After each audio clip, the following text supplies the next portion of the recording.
Welcome to the New York City. Pinstripe Territory. Just when they thought I was out, they pull me back in. How's it going, everybody? Quick video tonight. I had initially planned to take the entire day off, but I just saw this article drop from Joel Sherman, and this is really a must-read if you're a Yankees fan. It's in the New York Post and on NewYorkPost.com, and it talks about the scouting report that the Dodgers had on the Yankees going into this World Series and the things that the team met about and talked about in their scouting meetings, and some of the things that the Dodgers basically worked off of in beating the Yankees in 5 games. And what they understood is something that we've known all year, is that the Yankees value talent over fundamentals. So, superstar level tools, but that they were sloppy on the bases, they were sloppy in the field, they positioned themselves badly. Just a few excerpts from the article. The Dodgers told their team, the scouts and coaches told their team basically, that if you run the bases with purpose and aggression, the Yankees will self-inflict harm.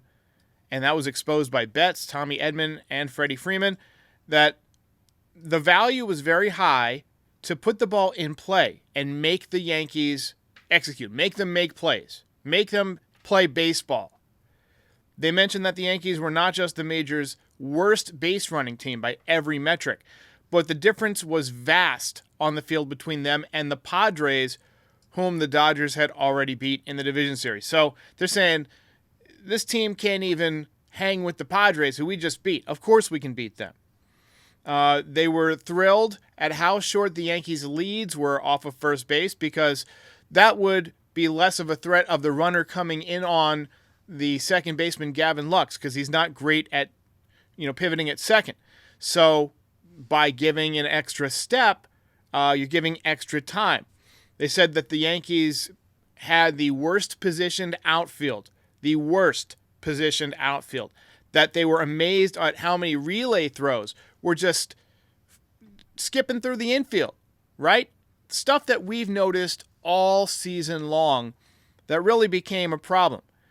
Jazz Chisholm Jr. just standing around while plays were going on. And that's part of playing out of position, right?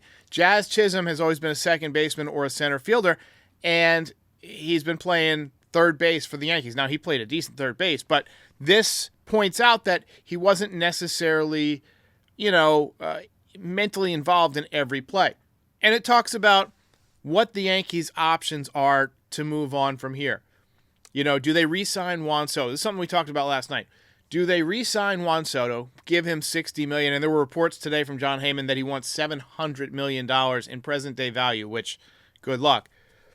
But they could give all this money to Juan Soto and not have as much room to do anything else on the team, or they could kind of spread that money around, maybe get a third baseman, maybe get a first baseman.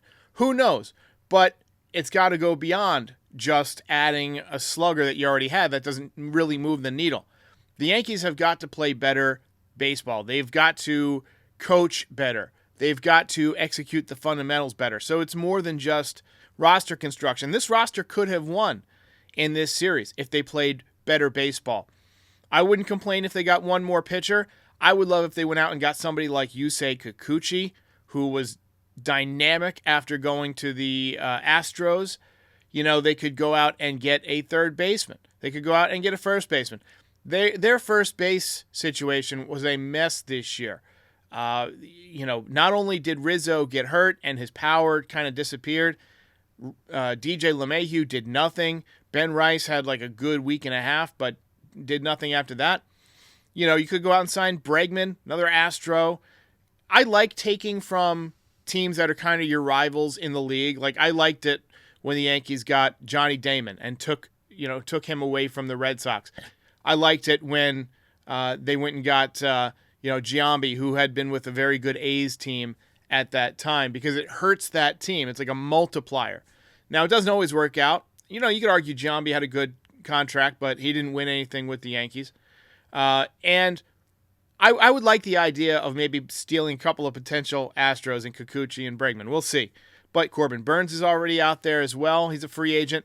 Don't know if the Yankees will ante up on another huge contract for a pitcher. He's going to want $300 million, especially when you got somebody like Roki Sasaki out there who the Yankees could be interested in. So do yourself a favor, read this article, give some thought to the Yankees offseason. There's a lot of different ways that the Yankees can go.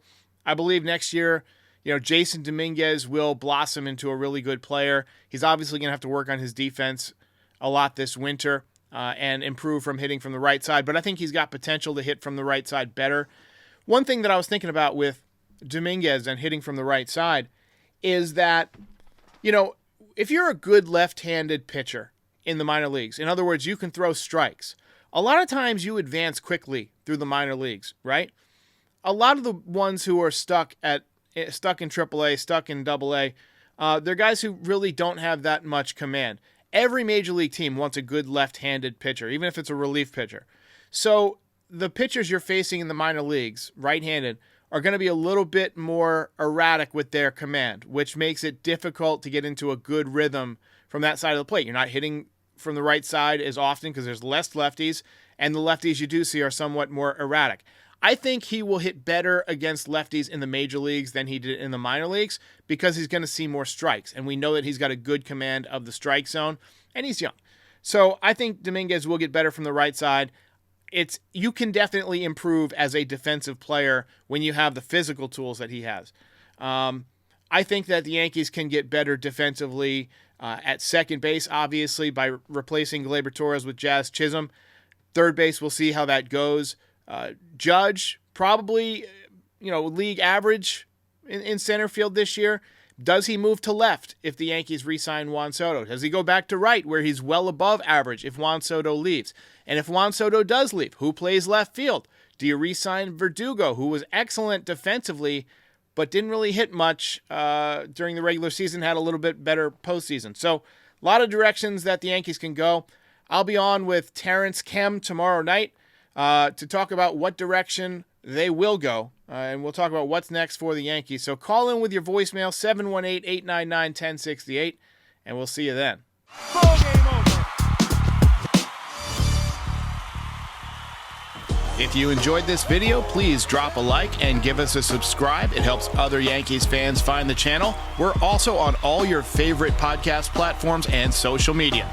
Join the community, have some fun. We're here after every game. This is Pinstripe Territory.